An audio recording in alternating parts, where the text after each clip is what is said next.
This is the Big O Show. This is the Big O Show.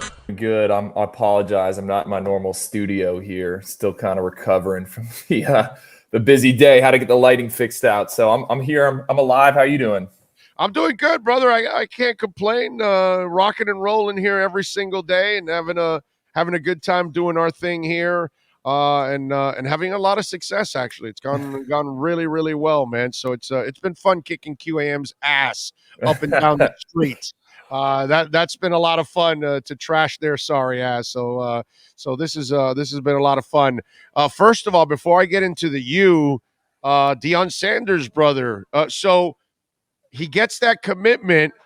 Now, what I want to know is he going to be committed to that kid for the next 4 years? Because if you start recruiting like that, some big school is going to come knocking. And I wonder if Deion Sanders is going to be that loyal in the end to the school when, a big school comes knocking. Yeah, I mean, obviously you're talking about Travis Hunter, the number one player in the country. I mean, a kid who I had heard kind of rumors about him this time last year. I remember watching the Georgia State high school playoffs, and he was unreal. He had a sick one-handed catch, and I hadn't had the opportunity to scout him and lay eyes on him, in person. And some people are all about those type of evaluations. I'm one of those guys. You got to see him move around, and finally got to see Travis Hunter at a 7-on-7 tournament in Atlanta. And never before in my life had I not been able to take my eyes off him. I think the only other time when I just couldn't, not look away was when Trevor Lawrence and Justin Fields were playing 7-on-7 against each other. That was like one moment I'll never forget. And seeing Travis Hunter for the first time play 7-on-7 in shorts and a t-shirt was just jaw-dropping. So we've always been super high on him. Had monster numbers on both sides of the ball. I call him cornerback one, wide receiver one. I mean, he could go both ways, and he's the best of the best in the class of 2022 at it. And by all accounts, he was locked in with Florida State. Every time we talked to him, I'm going to Florida State. I joked yesterday on our signing day show. At one point, I thought he had an apartment in Tallahassee because he was spending so much time in Tallahassee. And then Florida State gets off to the 0-3 start, right? So they're, it starts raising the flags. Never before had a number one recruit signed with a team that went sub 500 that season, right? There'd only been one of them, I think. Never before had a recruit signed with a school that lost to an FCS team. Remember, Florida State lost to Jacksonville State. So the door starts opening. Georgia, which is right down the road from where he lives, is putting together a dream season, giving up no points on defense. That defense is elite. Everyone wants to play for that defense. So we thought if he was going to flip anywhere, it was going to be Georgia. But Jackson State, man, where did this come from? It came out of nowhere. And then kind of digressing, take a step back. I mean, it all makes sense. Travis idolizes Deion Sanders. Kids gravitate towards them. I was joking with someone yesterday, like my generation, it seems to have skipped. Like, to me, Deion Sanders isn't that big of a deal, but to the young kids it is. And to their parents. Exactly. I don't know how that happened, but he's a gravitating person. And I think it's good for recruiting. I mean, it was an awesome story. We'll see how this pans out. Like you said, what happens if Deion maybe gets the Florida State job next year? Does he kind of follow him? But he'll follow him. Come on. That's the plan. Come on. It's free agency right now. That's what it is. I mean, Travis Hunter can go there, get his 1 year. I'm assuming there's NLI deals, money involved here, and then he can just go to whatever school he wants. And is that right? I don't know. We're just entering a new era of football in terms of college football, but it's exciting. And like I said, most people had no idea what conference Jackson State was in. Probably no one knows where it's located. No, but I can guarantee you people are going to be watching whatever game they have on TV because he's that polarizing of a player. Like I said, I can't take my eyes off the kid. Every time he does, it's something jaw-dropping. So he's that good, and So he's got a chance to be the second greatest player in Jackson State history. Who's number one? I have no idea. Are you serious? Walter Payton, my brother. Okay. Walter Payton. Okay.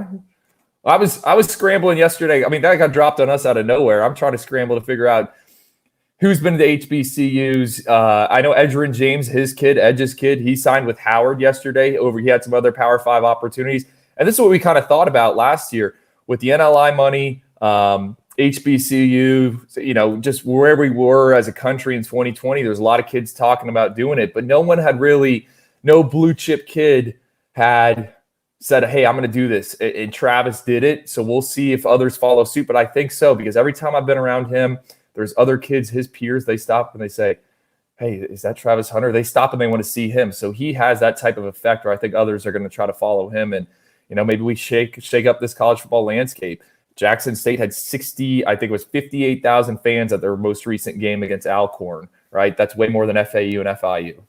Yeah, no, you're right about that. It's got to be the Aflac blue jacket that he's really striving for that Aflac blue jacket, So maybe that's what it's all about. Once he puts on that blue jacket, he's set, with Saban, and maybe kids think it's cool that he's there with Saban too. I don't know what it is about him, but it is amazing. And I know the Barstool thing was tied to them, and then it's been denied and all that stuff.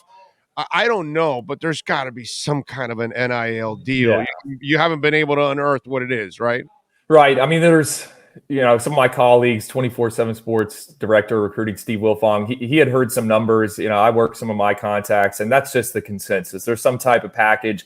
There's a lot of every NLI law is different in every state. Like you can't agree to something. I mean, you could verbally probably agree. You can't no written agreements before you are actually a student athlete in that state. I haven't gotten into the weeds of it, but yes, you would assume something. I mean, if Deion's getting, like you said, the Aflac deals, there's got to be something there, and I would hope so. Let me run something by you too. Tell your 247 people to look up this, because I this is the cynical me in thinking this. Not that I have any proof or anything, but I wonder if that kid is getting an NIL deal, that on the back end, Deion Sanders is also going to be a sponsor or a representative of that company too. So just in case, if the kid doesn't work out, you still got Deion also representing your company. So, hey, Deion, you're also going to represent us? Okay, we'll represent him. So they're kind of paying the kid by paying also Deion. You know what I'm saying? So I just wonder, because it's funny that, the NCAA is looking into Miami and the Ruiz thing or whatever. And meanwhile, here's these crazy ass NIL deals. What's the NCAA going to do, dude? Because they're getting railroaded by all this stuff. And this thing is going to just make college football. I mean, it's pro football. It's semi-pro football is what it's become. Oh, it is. And, to kind of not really pivot away from the NLI, but the transfer portal is a big issue as well. There's 1,100 kids right now in that transfer portal. Guess what? Most of these kids do not have opportunities at Power 5. I mean, there are kids that leave schools and they'll say, hey, I'm only going to a Power 5 school. Well, guess what, bud? There's only 20 Power 5 wide receiver slots right now. So now that guy's got to go somewhere else. Lane Kiffin, he said it, I think a few days ago, hey, this is free agency. I think the coaches kind of want it to end. Just work, speaking with those. I was out at St. Thomas Aquinas first day of the contact period. These are when the guys should be recruiting high school athletes. I mean, they were watching one of the top teams in America. They're sitting there, they're supposed to be evaluating. And what are they doing? They're glued to their phone trying to figure out who's in the transfer portal, right? So that's what the big craze is right now. I know Todd Berry and the AFCA, Ross Dellinger of Sports Illustrated reported this. They want to get some regulations on that transfer portal and kind of make it like free agency where, yeah, you can enter now, you can make some moves now, but then it locks up for a little bit, right? And then it opens back up and then it locks up again, just like NFL free agency. So I think that's maybe the direction we're going. And there's a ton of tampering going on. I mean, I'm not accusing anyone of it, but I talk to anyone that's involved in the field.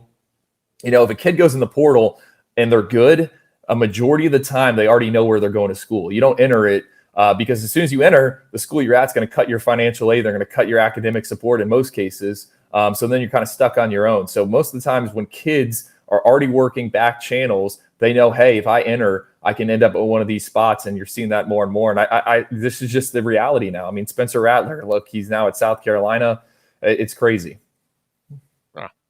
Andrew Ivins, by the way, you can follow him on Twitter at Andrew_Ivins and catch his work there at 247 Sports. All right, so talk to me a little bit about Cristobal. It looks like he was able to lock up everything Manny had already. Well, what do you like about what he was able to lock down and anything he was able to add? Yeah, was it a super eventful day for Miami? on the ground surface? Probably not. But he did. He had a limited time to work with. Last Monday, he was hired, flew in, introduced on Tuesday. You only had really 3 or 4 days to recruit. Then you're hosting visitors. And I think the good thing for Miami is they hired a coach that was already recruiting at a national level, already had relationships with some of these guys. Nigel Kelly, the kid out of Fort Lauderdale, Dillard High School, who picked Miami. I don't even know what other hats he had on the table. I think it was Florida State, Auburn, something like that. That is a kid that told me a few weeks ago I'd be committed to Oregon if Oregon was located in South Florida. And Mario Cristobal was the big reason. So they get him locked up. Super important because they need pass rushers. It's an elite year down here in the Tri-County area. Really, we should start calling it a 2-county area because Palm Beach is lacking talent recently. But they needed to get a guy, and they got Nigelique in the boat. There's still some other blue chippers out there, some pieces. This signing day period goes through Friday. Kids don't even have to sign. You can just kind of show up and start classes in January, and then you got a February signing period as well. So they're after a tight end committed to Alabama, Jaleel Skinner. They're after a 5-star wide receiver. So I like those guys. We'll see what happens there. They're after a big name in the transfer portal, Marcus Banks, a cornerback from Alabama. He used to be a blue chip recruit as well. So those guys are all in play. Circling back to what you said about what he did, I think he did an excellent job of holding on to some of these guys. Ja'Cory Brown, the quarterback they got coming in. I know everyone's so high on Tyler Van Dyke right now, and why not? He had an excellent into the season. But let's not forget, quarterback has been a huge Achilles heel for this program. It's been a big issue. As much as everyone dislikes Manny Diaz or has their gripes about Manny Diaz, he turned around that room, right? Let's not forget, Tyler Van Dyke was number 3 on the depth chart 6 months ago, and he comes in and he's one of the top passers in the ACC. So they want to keep stacking talent in that position room. And I'm a huge fan of Ja'Cory Brown. He, to me, has all the right attitude. I saw him play up in Atlanta back in August. Probably I think he was the only senior on his team that signed a FBS scholarship, and they went head-to-head with one of the top teams in Georgia. He forced overtime essentially all on his own. I think he had like 300 of his team's 350 yards of offense. So he's a leader. He's a winner. And I think Miami needs that. And, some schools came in late when it became clear Manny was on his way out. You had Ole Miss in there. Arkansas was in there. I know Texas A&M kicked the tires at one point. And Mario eased things over. Remember, Mario hasn't even hired an offensive coordinator. He got this kid to sign. So I think that was super important. Some other guys, Chris Graves, a cornerback out of Fort Myers area, same thing. He was committed to Miami. I think he wanted to be at Miami, but Mario needed to sell him on that vision. Again, he doesn't have a defensive coordinator right now. He's recruiting with coaches that have no idea if they're going to be still employed by the U come January 1st. So Mario got Chris Graves in the boat. I think he's a huge high upside kid. He's only 17 years old, which in the scouting world, that's like eyes lit up, like scouting porn almost, in terms of like, this is what you want, a young guy that has all this upside. So I think he did a good job of holding on to it. And any Miami fan that's, looks at the rankings and say, hey, they're in the 60s. I mean, I don't know what you expect. This was just kind of how the cards fell. And, I think where we're really see Mario flex his muscle will be in that 2023 cycle because he's going to have a full year to work for it. And it's so many kids in that class, so the juniors now in high school, know who he is. They want to play for him. So I think 2023 is when they'll have a run at potentially, hopefully, a top 5 class if you're a Miami fan. I think that's obtainable. Yeah, no, listen, when you have a transition like this, it's going to hurt you in that. But I'm fine with that because in the end, if you end up with the better coaching staff, the better recruiting down the line, that's really what it's all about. It's not like you were knocking on the door of a national championship and you lost a whole bunch of people because you changed coaches. So it's, to me, that's a lot of that. Those are people that are trying to make a mountain out of a molehill at this point in time, really. And let's also part 2 of this to lead to segue from this one. Mario can also cut the deficit with the transfer portal, something you just talked about a couple times already in this conversation. That's all I talk about. And I'm sure he's going to be in play for a couple of really good disgruntled players from other places, including Oregon, by the way.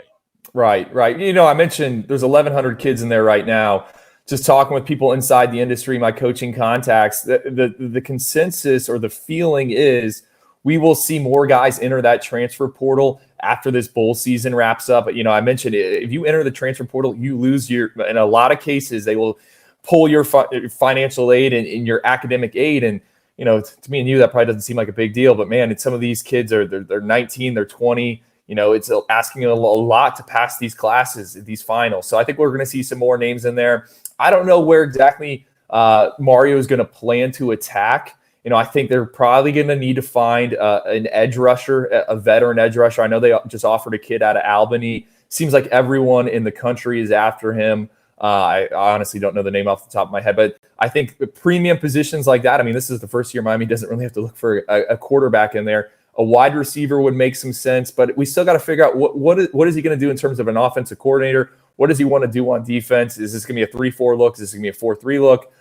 I think those are some questions we need to get answered. But yes, Miami's always going to be attractive to graduate transfer players. I think Manny Diaz did combine training. Where are the NFL combine training facilities for the scouting combine? Where do all those guys come down here and train? They train in South Florida or out in Phoenix, I think, So you got good weather here. If you're into the nightlife, obviously there's a ton of options. And I think that's why Miami's found success. They've had grad transfers hit at a higher clip than anywhere else. KJ Osborne is now finding his stride with the Minnesota Vikings. Jalen Phillips is like one of the biggest reclamation projects ever. I remember when he visited and it looked like he was 215 pounds. I'm like, this can't be our former number one player. Now he's in the NFL. He's got 8.5 sacks. So they've had success there. I think they'll continue. I don't have any names that immediately jump out to me besides Marcus Banks, that corner I talked about out of Alabama. I think linebacker, edge, those are some areas I'd look at. And then probably wide receiver. Again, you got Tyler Van Dyke, the quarterback. They lose Charleston Rambo, but look what he did. I think it would make sense there to potentially get, a game-changing wide receiver. By the way, you need to follow Andrew Ivins out there if you want to keep up on everything recruiting at the college level, because he is so good with all of this and so well connected. Andrew_Ivins on Twitter, and catch his work there at 24/7 Sports. Before I let you go, you look at this whole transfer portal now. You look at you talked a little bit about the coaching context that you have and all that stuff. So I'm wondering, have you asked these coaching contacts, because you've mentioned also in the interview that he doesn't have an offensive and defensive coordinators. So what are you hearing? If you're hearing, I know, Andrew, I bring you on and talk more recruiting than anything else, but because I know you're always on the phone and talking to all these people, you got to be hearing something about some rumors and offensive and defensive coordinators. And we kind of already heard the whole Joe Brady thing. He's not a recruiter. So if he's not a recruiter, he's not coming here. Yeah. So tell me who could be a possibility for Miami as an OC or DC? Well, two things. I'm going to start with, just working the phones, like you said, just talking, recruiting with some of my contacts. The interest for Miami's positions right now is extremely high. Like, I have a lot of my contacts that are very, very good position coaches, guys that put people in the league that are gauging me. Hey, what are you hearing on this? Hey, what do you think? Like, maybe Mario should call me. So people want to work for Mario. Don't get me wrong. And I'm talking elite guys that have, again, put people in the pros, developed guys, put them in the pros, guys that have been really good recruiters in terms of the rankings, guys that have developed position award winners, national position award winners. So the interest is there. And I think Mario is going to have the pick of his litter. One name that always keeps coming up for the offensive coordinator position, I keep hearing James Coley. That's a name that Miami fans are going to be familiar with. Yes. Some people are going to make some faces. I know he was a play caller at one time. I don't think he would be the sole play caller. It seems like Brian McClendon, his wide receivers coach at Oregon, he's likely going to come. He currently holds a passing game coordinator tag at I almost said Auburn. I don't even know why I said Auburn, at Oregon. So would he come with that? Maybe you got a co-coordinator situation. But from my understanding, James Coley is like Mario's not number two, but he's in the inner circle. He's close to him. So I think he could be a name. He might not even come as the offensive coordinator. Joe Brady, I don't know much on him. I will say this, someone I know that's kind of close to Joe Brady said there's interest is definitely there from his end. And you bring up the recruiting thing. Yeah, is he might not be an ace recruiter, but I think you can kind of hide some of those with how the staffs are structured now. You have 10 on-field coaches. Mario fought for a ton of money, not only for his assistants, but for his personnel department. So you're going to have people that you get them on campus and recruit. And let's be honest, I mean, Rhett Lashley, he won some big battles for Miami at certain positions, but he was really just kind of the quarterback guy, and that's what the offensive coordinator is. So I don't think him not being a huge recruiter really changes anything. And we just talked about it. You know, we got free agency now. How many quarterbacks are in the transfer portal? I mean, the past 2 quarterbacks that beat Alabama, starting quarterbacks, are both into the transfer portal right now. So it's like kids are on the move at an all-time high. You know, so you treat it like free agency if you need to go get an arm at some point. Other names on defense, you know, I've heard a bunch. One I heard this morning is Chris Partridge, who is at Michigan. I believe has some New Jersey ties. I don't know when he overlapped with Mario. I think it might have been at Rutgers. So there's one, but there's a ton of interest. You know, is he related to the other Partridge that was down here at FAU? Okay, he's not. He is not. Okay. But hey, I think Charlie Partridge would be an excellent defensive line hire for Miami. That's why I brought it up. Wow, you know, the name. I'm just wondering. You know. Yeah. So those again, the interest is high, right? And I think Mario is going to have his pick. And, you know, everyone on that staff currently would love to get a job working under Mario. I like what you said, that from what you're hearing, a lot of people want to work for Mario. Yes. So Mario's a good dude. Like he's a man's man. You know what I mean? So that's the good thing. When you deal with Mario, you're dealing with a guy that's going to give you his word, and his word is gold. You know what I mean? So he's a pro's pro, man. He's one of those guys you definitely want to work for. You can tell. Let me leave you on this. I think so much is made of the head coach hires, and that's absolutely true, right? But you're really as good as your 10 assistant coaches. And the more I've done this, the more I've realized that. I go back to when Miami made that run under Mark Richt and they were 10-0. You know, Mark Richt's staff was good. It was a bunch of veteran guys. And yes, you know, maybe some of them haven't got the best of jobs or haven't panned out, but you got Ron Dugans at Florida State. You got Stacy Searles as O-line coaches at North Carolina. Todd Hartley just developed one of the best tight ends in the country at Georgia, and Brock Bowers. So if you are a good veteran head coach, good people want to work with you. Think about it. You are signing on to someone hoping for success. So one of the initial issues I think Manny had was a lot of people didn't know who he was. It was hard for him to get good assistant coaches because he was a first-time head coach at a Power 5 opportunity. And I think that was kind of one of his downfalls, getting good people to work for him. And that's not a knock on him. It's just an experience thing. Good people want to work for Mark Richt. They know who Mark Richt is. They know Mark Richt's track record. Same thing goes for Mario Cristobal. He's already failed at FIU, went to Alabama, was in that operation where it seems like they churn out coaches every year at all different levels. I mean, going to any college staff, I think there's a guy that has a tie to Alabama to it. And then he rebuilt at Oregon. So good people are going to work for him. It's a brand name. It's a safe name. And if you watch his opening press conference, man, you know, who wouldn't want to work for him? He had it all together. Didn't even have to look at his notepad. So I thought that was impressive. Follow him on Twitter, Andrew _ Ivins, and catch his work there at 24/7 Sports. Andrew, great information as always, my brother. Thank you for taking some time, man. Thank you. Thank you, Big O. Appreciate you, man. You be good. Be good. You got it. There you go. The great Andrew Ivins, baby. 24/7 Sports.